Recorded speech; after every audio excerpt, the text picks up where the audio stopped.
Stage पे India गठबंधन के वरिष्ठ नेता खारगे जी, सोनिया जी, शरद पवार जी, भगवंत मान जी, चंपा सोरेन जी, अखिलेश यादव जी, तेजस्वी यादव जी, सीताराम येचुरी जी, फारूक अब्दुल्ला जी, डी राजा जी, भट्टाचार्य जी, महबूबा मुफ्ती जी, डेरेक ओब्रायन जी, कल्पना सोरेन जी, त्रिची सिल्वा जी, सुनीता केजरीवाल जी, देवराजा जी, तिरुतोल जी, खुरुम अनीस उमर जी, और स्टेज से मैं केजरीवाल जी और सोरेन जी का भी नाम लेना चाहता हूं, क्योंकि वो आज यहां है नहीं, मगर दिल में हम सब एक साथ खड़े हैं। भाइयों और बहनों,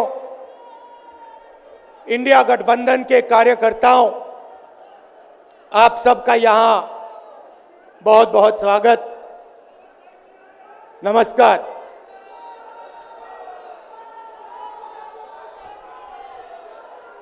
आजकल आईपीएल के मैच चल रहे हैं, देखते हो आप लोग। मैच फिक्सिंग शब्द सुना है आपने? सुना है? जब बेईमानी से एम्पायर पर दबाव डालकर प्लेयर को खरीदकर कैप्टन को डराकर मैच जीता जाता है। क्रिकेट में उसको मैच फिक्सिंग कहा जाता है। हमारे सामने लोकसभा का चुनाव है। अंपायर किसने चुने? नरेंद्र मोदी ने। हमारी टीम में से मैच शुरू होने से पहले 2 खिलाड़ियों को अरेस्ट करके अंदर कर दिया। तो भाइयों और बहनों, ये जो चुनाव हो रहा है, नरेंद्र मोदी जी इस चुनाव में मैच फिक्सिंग करने की कोशिश कर रहे हैं। ये जो उनका 400 सीट का नारा है, ये बिना ईवीएम के, बिना मैच फिक्सिंग के, बिना सोशल मीडिया और प्रेस पर दबाव डालकर खरीदकर, ये 180 पार नहीं होने जा रहा है। सब मिलाकर आप देखिए, कांग्रेस पार्टी विपक्ष की सबसे बड़ी पार्टी है। हमारे सारे के सारे बैंक अकाउंट बंद कर दिए गए हैं। चुनाव के बीच में देश की सबसे बड़ी ऑपोजिशन की पार्टी के सारे अकाउंट बंद कर दिए।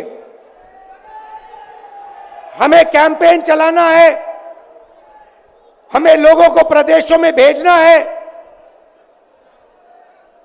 पोस्टर लगवाने हैं। सारा का सारा जो हमारे रिसोर्सेज हैं, बैंक अकाउंट बंद कर दिए गए। तो ये कैसा चुनाव हो रहा है? नेताओं को धमकाया जाता है, पैसे देकर सरकारों को गिराया जाता है, नेताओं को जेल में डाला जाता है। केजरीवाल जी को, सोरेन जी को ये पूरी की पूरी मैच फिक्सिंग करने की कोशिश की जा रही है। और ये मैच फिक्सिंग सिर्फ नरेंद्र मोदी नहीं कर रहे हैं। ये मैच फिक्सिंग नरेंद्र मोदी और हिंदुस्तान के 3-4 सबसे बड़े अरबपति मिलकर कर रहे हैं। यह सच्चाई है। और यह मैच फिक्सिंग क्यों हो रही है? भाइयों और बहनों, इसका सिर्फ एक लक्ष्य है कि हिंदुस्तान का संविधान, जिसने इस देश के गरीब लोगों को भविष्य दिया, सपने देखने का हक दिया, उस संविधान को हिंदुस्तान के गरीब जनता से के हाथ से छीनने के लिए यह मैच फिक्सिंग की जा रही है। और मैं आपको बताना चाहता हूं कि जिस दिन यह संविधान खत्म हो गया, उस दिन यह हिंदुस्तान नहीं बचेगा। इसको पुलिस से, धमकी से नहीं चलाया जा सकता है। यह जो संविधान है, हिंदुस्तान की जनता की आवाज है, हिंदुस्तान के दिल की धड़कन है। इसको जिस दिन खत्म कर दिया गया, उस दिन यहां पे हिंदुस्तान नहीं बचेगा। अलग अलग स्टेट हो जाएंगे, हिंदुस्तान नहीं बचेगा। यही इनका लक्ष्य है। ये सोचते हैं कि संविधान के बिना धमकाकर, डराकर police, CBI, ED, income tax department के साथ देश चलाया जा सकता है। ये सोचते हैं मीडिया के बिना देश चलाया जा सकता है। आप मीडिया को खरीद सकते हो, आप मीडिया को दबा सकते हो, आप मीडिया के रिपोर्टर्स का मुंह बंद कर सकते हो, मगर आप हिंदुस्तान की आवाज को नहीं दबा सकते हो।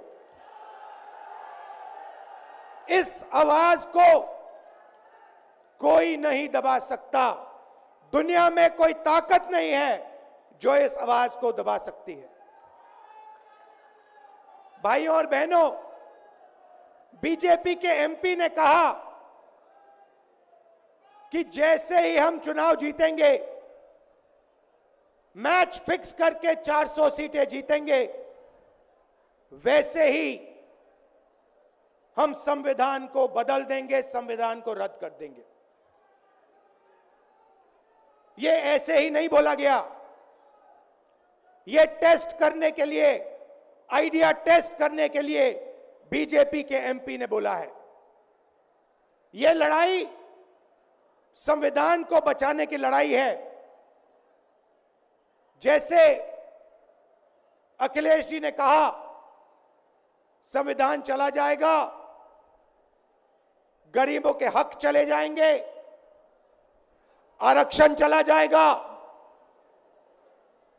और जो आपका धन है, गरीबों का धन है, किसानों का धन है, मजदूरों का धन है,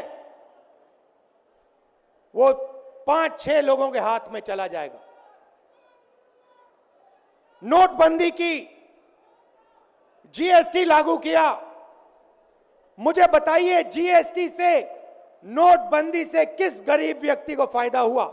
किस छोटे दुकानदार को फायदा हुआ? किस किसान को फायदा हुआ? किस बेरोजगार युवा को फायदा हुआ? किसी को नहीं। 40 साल से सबसे ज्यादा बेरोजगारी हिंदुस्तान में आज है। 1% लोगों के पास हिंदुस्तान का पूरा धन, 22 लोग हैं। जितना धन उतने उनके हाथ में है, उतना ही धन 70 करोड़ लोगों के हाथ में है। ये संविधान को क्यों मिटाना चाहते हैं? क्योंकि आपका धन जो है आपसे छीनना चाहते हैं। मैंने जाति जनगणना की बात की, किसानों के एमएसपी की बात की, युवाओं को रोजगार देने की बात की। यही देश के सामने सबसे बड़े मुद्दे हैं। मगर एक बात याद रखिए, अगर आप लोगों ने पूरे दम से वोट नहीं दिया तो इनकी मैच फिक्सिंग कामयाब हो जाएगी। यह आप भूलिए मत। और जिस दिन मैच फिक्सिंग कामयाब हो गई, उस दिन आपका संविधान, हमारा संविधान खत्म हो जाएगा। जिस दिन संविधान खत्म हो गया, उस दिन हिंदुस्तान के दिल पर एक बहुत बड़ी चोट लगेगी। तो ये जो चुनाव है, ये चुनाव कोई मामूली चुनाव नहीं है। ये चुनाव हिंदुस्तान को बचाने का, संविधान को बचाने का, और जो गरीबों का हक है, किसानों का हक है, पिछड़े वर्गों का, दलितों का, आदिवासियों का, गरीब जनरल कास्ट के लोगों का हक है, उसको बचाने का हक है, उसको बचाने का चुनाव है। यह बात आप याद रखिए, क्योंकि अगर यह चुनाव जहां मैच फिक्सिंग की जा रही है, वो पूरे देश को दिख रहा है, बीजेपी के लोग कह रहे हैं। कल में से एक व्यक्ति मिलने आया, मुझे कहता है मैं ट्रेन से आया, मेरे साथ बीजेपी के कार्यकर्ता बैठे थे, उन्होंने कहा कि कुछ ना कुछ गड़बड़ है। यह सच्चाई है। इलेक्शन कमीशन के लोगों को नरेंद्र मोदी जी ने बैठाया, दो नेताओं को, दो चीफ मिनिस्टरों को जेल में डाला। चुनाव से कुछ ही महीने पहले अगर डालना था तो 6 महीने बाद डाल देते, 6 महीने पहले डाल देते। नहीं, चुनाव से 2-3 महीने पहले 2 चीफ मिनिस्टर को डालना था। आपने हमारे बैंक अकाउंट बंद किए। बैंक अकाउंट बंद करने थे, 6 महीने पहले करते, 1 साल पहले करते, 6 महीने बाद करते, कोई फर्क नहीं पड़ता। आप चाहते हो कि विपक्ष चुनाव ना लड़ पाए, और इसीलिए आपने कांग्रेस पार्टी के बैंक अकाउंट रद्द किए, आपने इलेक्शन कमीशन में अपने लोग बैठाए, आप जुडिशरी पे दबाव डाल रहे हो, क्योंकि आप चाहते हो कि मैच फिक्स हो, संविधान रद्द किया जाए और आप सत्ता में रहो। मगर भाई और बहनों, मैं सच बोलता हूं, और मेरी बात आप अच्छी तरह सुन लो। अगर हिंदुस्तान में मैच फिक्सिंग का चुनाव बीजेपी जीते और उसके बाद संविधान को उन्होंने बदला, तो इस पूरे देश में आग लगने जा रही है।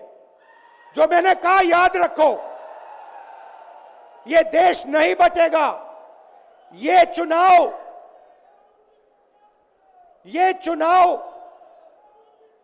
वोट वाला चुनाव नहीं है। यह चुनाव हिंदुस्तान को बचाने वाला चुनाव है, संविधान की रक्षा वाला चुनाव है। धन्यवाद। जय हिंद।